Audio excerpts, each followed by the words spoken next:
ব্রাহ্মণবাড়িয়ার সরাইল উপজেলার পাকশিমুল গ্রামে জমি সংক্রান্ত বিরোধকে কেন্দ্র করে দুই পক্ষের মধ্যে সংঘর্ষের ঘটনা ঘটেছে।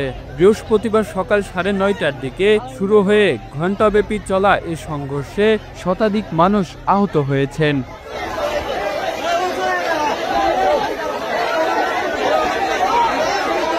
পাকশিমুল ইউনিয়নের সরাইল অরুয়াইল সড়কের পাশের একটি জমি নিয়ে দীর্ঘদিন চলে আসা বিরোধ থেকে ঘটনার সূত্রপাত। বৃহস্পতিবার সকালে শিশু চেয়ারম্যানের পক্ষের রাজীব ও সাদর গোষ্ঠীর নজরুল আমিনের মধ্যে উত্তেজনার চূড়ান্ত রূপ নেয়।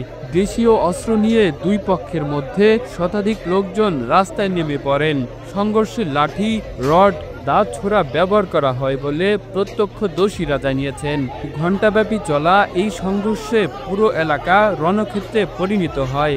স্থানীয়রা আতঙ্কে বাড়ি থেকে বের হয়নি। আহতদের সরাইল উপজেলা স্বাস্থ্য কমপ্লেক্স ও ব্রাহ্মণবাড়িয়া সদর হাসপাতালে ভর্তি করা হয়েছে। কয়েকজনের অবস্থা আশঙ্কাজনক বলে জানা গেছে। ঘটনার পরপরই সরাইল থানা পুলিশের একটি দল ঘটনাস্থলে পৌঁছে পরিস্থিতি নিয়ন্ত্রণে আনে। বর্তমানে এলাকা জুড়ে উত্তেজনা কমলেও পুলিশের টহল জারি রয়েছে। সরাইল থানা পুলিশের ভারপ্রাপ্ত কর্মকর্তা ওসি রফিকুল ইসলাম বলেন, জায়গা সংক্রান্ত পূর্ব বিরোধ থেকেই এই সংঘর্ষের সূত্রপাত। পুলিশ দ্রুত ঘটনাস্থলে পৌঁছে পরিস্থিতি নিয়ন্ত্রণে এনেছে। বর্তমানে পরিস্থিতি শান্ত রয়েছে এবং এলাকায় অতিরিক্ত পুলিশ মোতায়েন রয়েছে।